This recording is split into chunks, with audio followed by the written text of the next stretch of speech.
kabar teman-teman? Semoga baik ya. Well, kalian tadi kan udah lihat gimana suburnya tanaman aku, gimana suksesnya bercocok tanam aku atau berkebun aku. Tapi jangan selalu dipikir baik-baiknya aja teman-teman, karena dibalik kesuksesan bercocok tanam atau berkebun aku atau suburnya kebun soprit aku, pastinya ada kesulitan-kesulitan dan kendala-kendala yang aku hadapi selama bercocok tanam. Nah, untuk video kali ini aku mau sharing ke kalian, mau bercerita kepada kalian gimana apa aja kendala-kendala yang aku hadapi.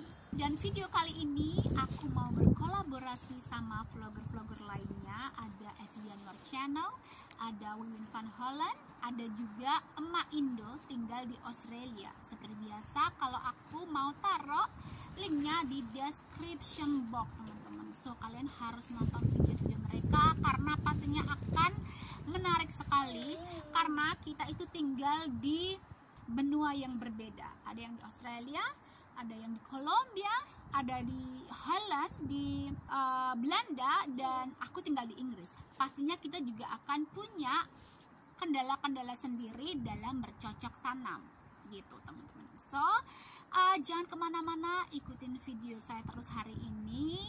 Let's get started.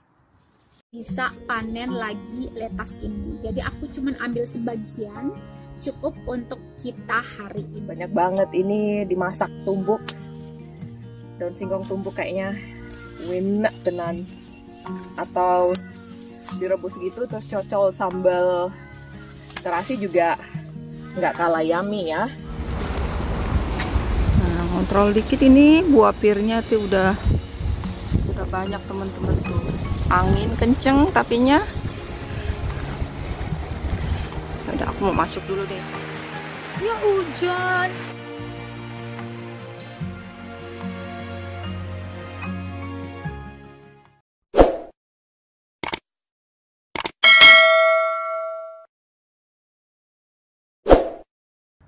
Kendala yang pertama adalah bibit tanaman tersebut teman-teman ya.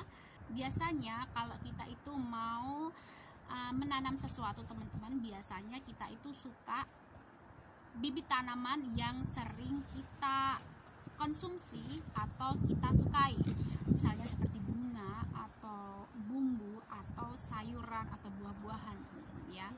Dan untuk aku sendiri teman-teman, aku lebih suka untuk menanam buah-buahan, sayur-sayuran atau bumbu.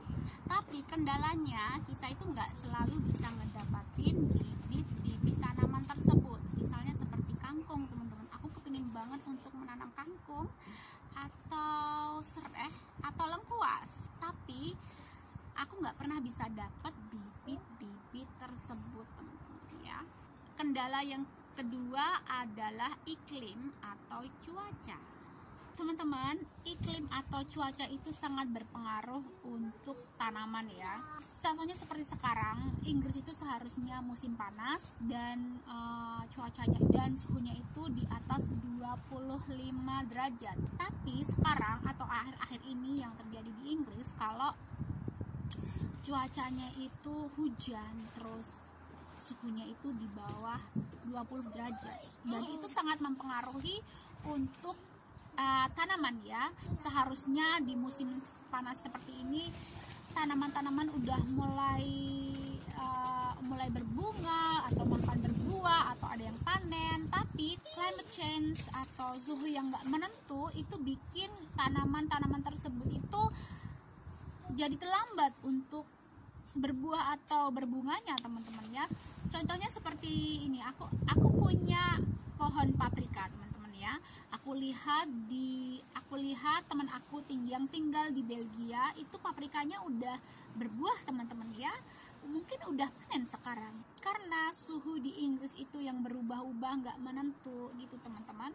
Jadi bikin tanaman itu terlambat untuk berbuah atau berbunganya teman-teman ya. Jadi seperti aku bilang tadi, kalau iklim atau cuaca itu sangat berpengaruh buat tanaman yang kita tanam.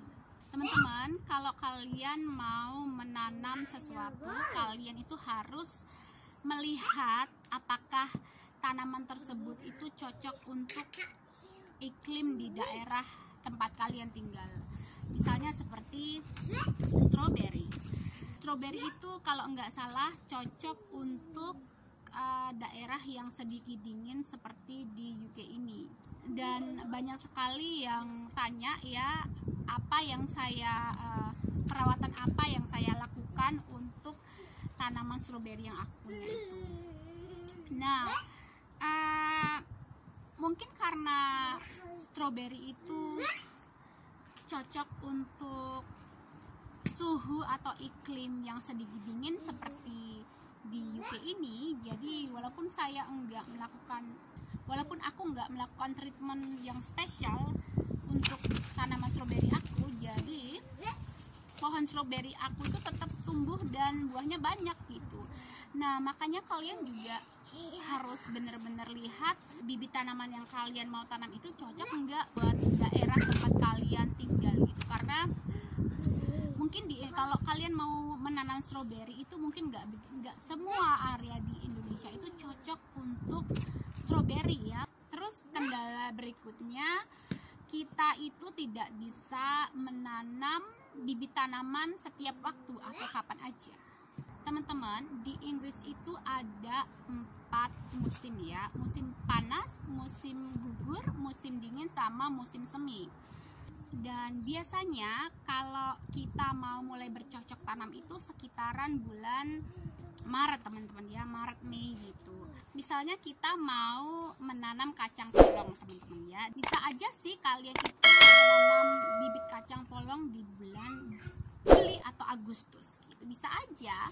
Tapi sebelum kalian bisa menikmati hasil dari kacang polong tersebut atau panen kacang polong tersebut, cuaca udah dingin teman-teman. Dan kalau udah dingin gitu, tanaman biasanya udah stop tumbuh atau malahan bisa mati karena layu, kering, kedinginan teman-teman. Jadi kalian itu nggak bisa menanam bibit tanaman kapan aja teman-teman.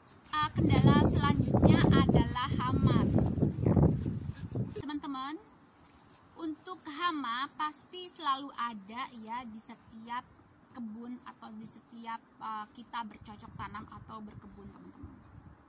Tapi untuk di UK sendiri sampai sekarang sekitar 4 tahunan ini aku bercocok tanam, hama yang selalu aku lihat itu pacet sama bekicot. Jadi karena untuk tahun ini nggak begitu banyak hujan ya, jadi nggak banyak pacet yang datang memakan tanaman-tanaman aku. Tapi untuk tahun ini banyak bekicot yang makan tanaman aku, khususnya tanaman kacang polong. Udah habis dimakan sama si bekicot ini.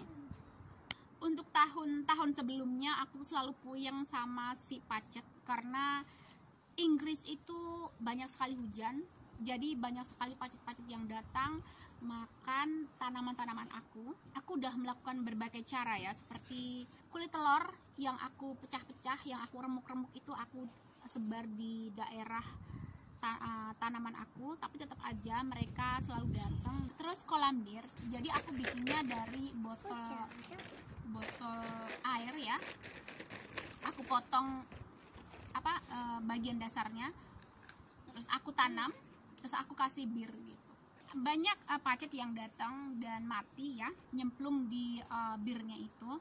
Tapi itu nggak efisien karena bau birnya itu akan mengundang lebih banyak pacet dari mana-mana, mungkin dari kebunnya tetangga gitu, malah dia semakin banyak yang datang teman-teman ya. Tapi untuk tahun ini karena nggak begitu banyak hujan, jadi nggak begitu banyak pacet gitu, malah bekicot yang datang. Aku nggak pakai cara tertentu untuk mengusir pacet atau bekicot ini, cuman aku ronda aja teman-teman. Jadi aku setiap pagi, sore gitu kan aku selalu nyiramin tanaman sambil aku ambilin satu-satu, aku buang di tong sampah. Itu yang lebih efisien menurut aku dibandingkan cara-cara yang lain. Well, aku nggak mau pakai obat-obatan karena aku maunya organik, karena ini aku makan sendiri, konsumsi sendiri, jadi aku nggak mau ada obat-obatan apapun yang aku pakai untuk tanaman-tanaman di kebun aku.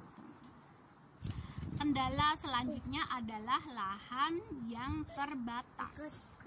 Teman-teman, aku tuh punya kebun seuprit di belakang rumah ya, gak gede, tapi aku berusaha untuk menanam tanaman sebanyak mungkin, walaupun kuantitinya itu nggak begitu banyak. Seperti mungkin kacang polong cuman ada 4 pohon, terus mungkin juga wortel ada cuma 4 pohon. Kalau aku sih nggak perlu banyak ya, yang penting aku punya bermacam-macam tanaman gitu ya teman-teman ya. Teman-teman, karena lahan di luar negeri khususnya di London ini mahal, jadi ya kita nggak bisa punya kebun yang gede-gede amat gitu kan ya. Itu juga kalau kita mempunyai kebun yang gede juga nanti perawatannya agak susah teman-teman ya, nggak ada yang bantuin aku. Makanya ya bersyukurlah aku punya kebun seuprit, nggak begitu besar tapi juga bisa menghasilkan teman-teman ya. Kendala yang terakhir teman-teman menurut aku adalah kita ngelakuin apapun itu sendiri, tidak ada yang bantuin. Jadi maksud aku teman-teman, kita kan tinggal di luar negeri, untuk urusan belanja, masak, bersih-bersih itu kan kita harus ngelakuin sendiri, apalagi urusan kebun teman-teman. Misalnya kalau kita mau liburan, let's say sekitar 2 hari gitu, nggak ada yang bisa ngebantuin untuk nyiramin kebun aku gitu. Tetangga yang nggak mungkin lah, emang aku bayar sama mereka ya nggak sih. Jadi ya kita harus ngelakuin apa aja itu sendiri, dari macul, dari nanam bibitnya, dari mindahin bibit, dari nyiramin, pokoknya apa aja kita ngelakuin sendiri. Oke teman-teman, itulah kendala-kendala atau kesulitan-kesulitan yang aku hadapi dalam aku bercocok tanam atau berkebun teman-teman ya. Semoga ada manfaatnya buat kalian, dan terima kasih udah nonton video aku hari ini. Dan jangan lupa untuk nonton video-video teman-teman lainnya yang ikutan kolaborasi kali ini. Seperti biasa, kalau linknya ada di description box. Jangan lupa ya nonton semuanya. Dan sampai jumpa di video aku selanjutnya. Bye-bye.